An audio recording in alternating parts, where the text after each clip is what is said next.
All right, ladies and gentlemen, today we're going to be talking about how much you should be paying for a video for your business today on the Hero Nation Show.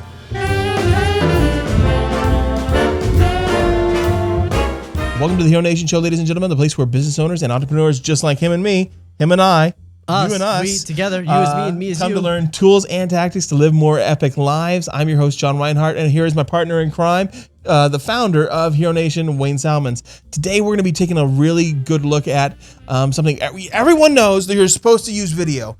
Everyone knows that, right? Yes. Welcome to 2020. Woohoo! How much should you be paying for a video for your business? I love this question because people ask this question all the time. Nobody ever answers it. So I love that you're actually going to answer this question once and for all. So it's not just it depends? No. There's some action. You can actually do some math here. It's not like how I feel. Yes. All right. So the first thing that I'm going to tell you is that there is, right off the bat, there is an industry standard, which is basically for any type of corporate video, which is about $1,000 per finished minute. Now you might your head might kind of explode right there, and you're like, well, I want like a 5-minute video. All right. Not all videos have to cost that much, but it's something for you to think about. If you want a really solid 3-minute video, kind of talking about your company or whatever it is, it's probably going to be the bottom line. You're probably paying $1,000 a minute. $3,000 ish is probably going to be your budget for that decent video. We're not talking about Facebook Lives or a podcast, whatever it is. No. We're talking like a good solid couple-minute video. It's probably going to be $4,000. And I'm also going to say, guys, it really depends on the size of your business. Mm-hmm. So here's something I want you to understand.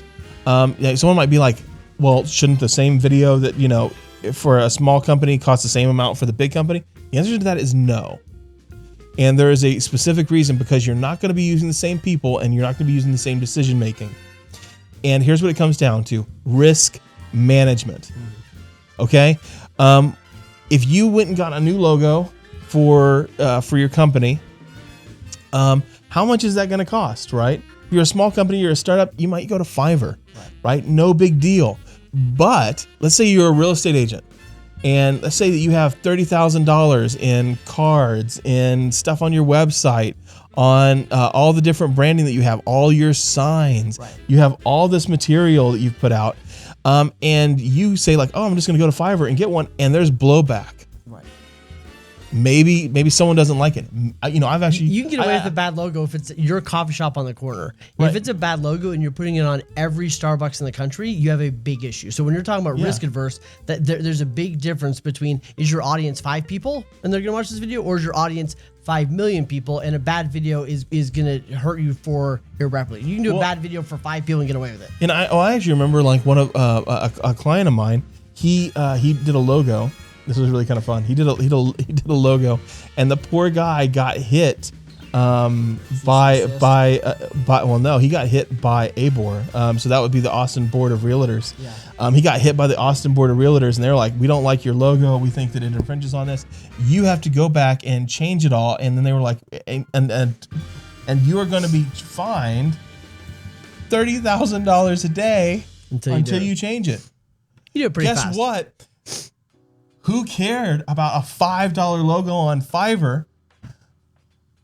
Excuse me, you're losing $30,000 a day now, plus you're going to be costing like another $60,000 to redo the $60,000 that you already spent and to go do something. The same is true with video, except it's magnetized. And it's out there forever. Minimally. Yes. Okay, so 3 levels. So small business. Business. If you're doing like a 3-minute video, I would say you're going to be paying right around $1,000 per finished minute. Think about a 3-minute video. It's going to cost you $3,000. Awesome. Okay, right? $3,000 to $5,000. Mid-size. Mid-size. Guys, you need to be paying somewhere in the nature of $5,000 to about $25,000, depending on the level that you need. Right? Okay, because whether it's internal facing or external, you want things to be done right. And the idea is that the lower the amount of money that you spend, the higher your pain tolerance needs to be. But when you're a big business, or you're even a medium business, and you've got a good system going, and all of a sudden you throw a cog in there, right? Things aren't working, people aren't on time, equipment's not working. Like all of a sudden, like we have a problem that's costing more money. So we're reducing risk.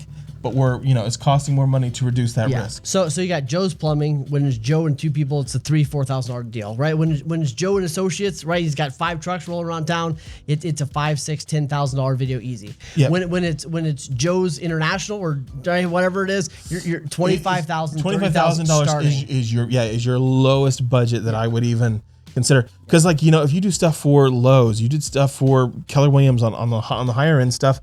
We start talking hey, let's start talking at about $30K.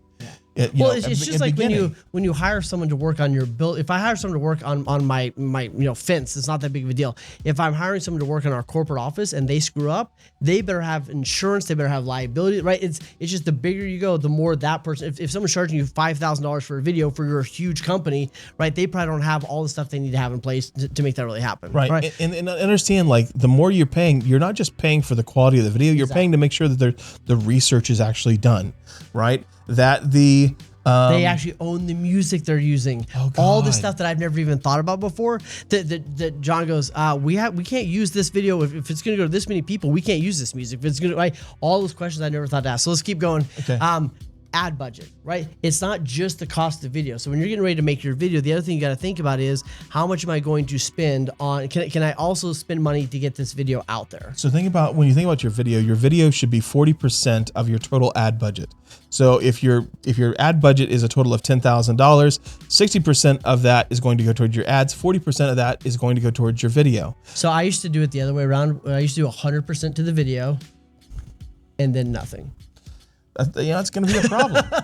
But that's how most entrepreneurs do, right? I'll get the video done, and then the internet will take care of the rest, right? Nobody cares if you don't tell them they need to care. There are organic strategies out there. There's all that kind of fun stuff. But the reality is if you're making an ad, and I'm going to say there's a very big difference in between a corporate video and an ad, right? Corporate videos are going to run a very different price range to ads. Yeah. Right? Because again, an ad is going to have an ad budget. A corporate video is going to be either internal or it's going to be one of those videos that people come and they watch on the process of your company. Yeah. But an ad is a whole different level of price points. So the other question too, when we talk about how much should you spend for the video, how much should your ad spend be? The other thing you've got to take into account is how much time are you going to spend in preparation for this video, right? And that's a big thing that a lot of us hard drivers miss out too. Is the planning, the research, the getting ready for this is huge. Yep, and you need to understand. You need to understand that. Yeah. And it's way more. It's yes, I want you to think about ROI, but I want it to come down to I want it to. There's a lot of different things you want to get. You could want to get out of a video, right? It's not just ROI. It's asking a couple of questions you ask, how do you want people to feel when they've watched this video? Is there a specific action you want them to take when they watch this video? Is the action you just want them to remember you in case they want to go buy a purse at some point, right? Yep. Is it just remember you? Is it you want to gain a connection with those people so they feel more bonded to you? Do you want them to click the button and go buy your product, whatever it is? But how do you want them to feel? What's the action you want them to take? And I think you're correct. The action isn't always hey, buy my product right now. A lot of times the action is, I want this to build the relationship, right? And we're talking a lot of times these videos, they're parasocial relationships. So it means it's a one-sided relationship, right? It's like we have a relationship with Apple, right? We love Apple products, right? All this other stuff, right? But we don't. We have it's one-sided relationship. Makes sense? Right. So that's what a lot of times what you're building. So I think we can miss out on that. So. So I think one of the other things is I want you to think about the specific purpose that you have for videos, because you can't have it all in one, right? The idea is that you have a budget that you're thinking about for a year, that you're thinking about for years, and that you can do videos accordingly. And I don't want you to think full social media where you're just doing Facebook Lives, and I don't want you to think full professional and I'm not going to do any social. These things go together. They blend together, where user-generated content that you make, a professional content that I make, come together to join a perfect union, and you need both. Okay, right. I want you to do both.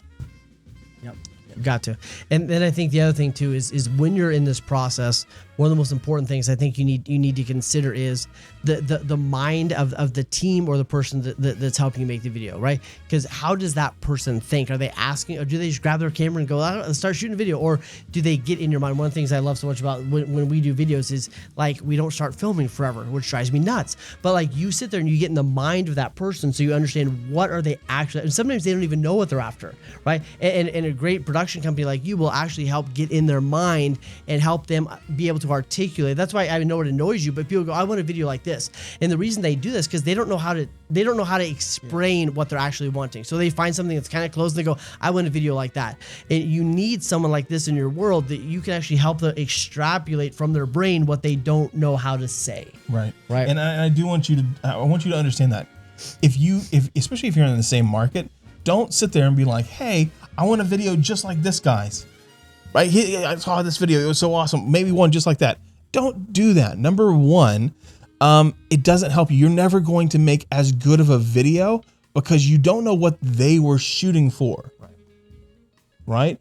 Whatever they were filming for, you have no idea what that is. All you know is what you see in the end product. And so you're just trying to shoot what the end product is going to be, and you're never going to be as good. Right.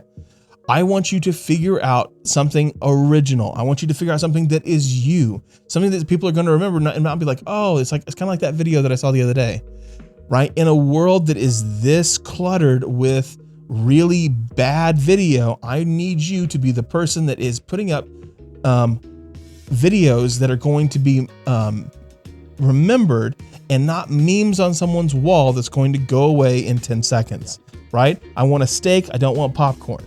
Okay.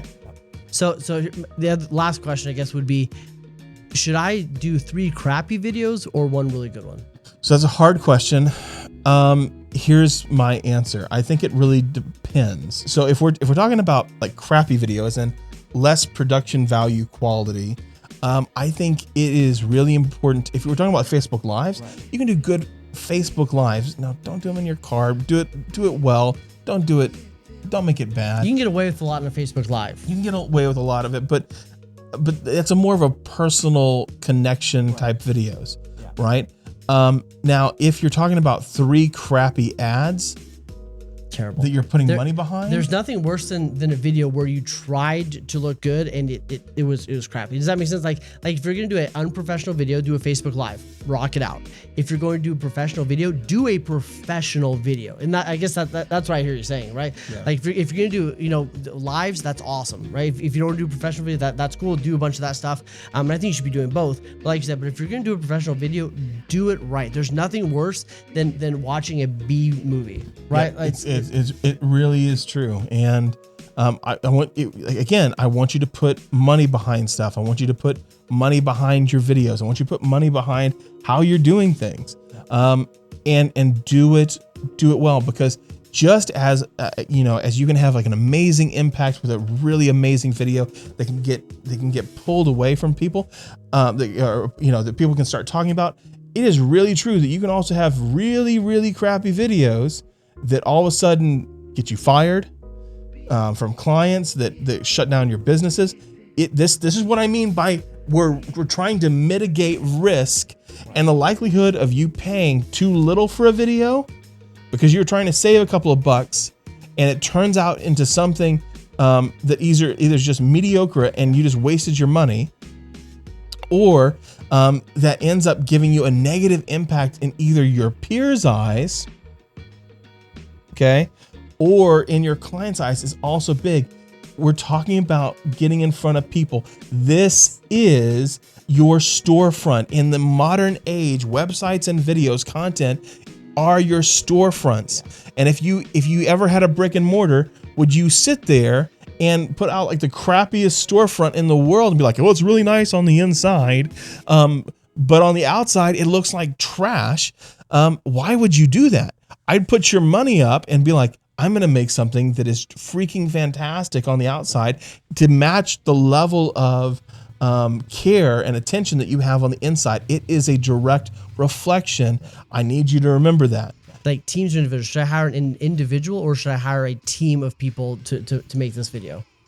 So I think it's again, it comes down to the type of video that you're doing, right? So if we're talking about like if you're doing real estate and you're and you don't really care when the videos are going to go up or something like that, and you're like, oh, I just need a listing video for, you know, a house that's underneath like, you know, $60,000. I just need you to come in there. I need you to get it done and walk out. That's, you know, okay, maybe you can do something when you're selling 20 houses a year. Right. But if you're selling 200 houses, 300 houses, you need to start talking about a team. Yeah. If not, you need to start talking about having stuff internal.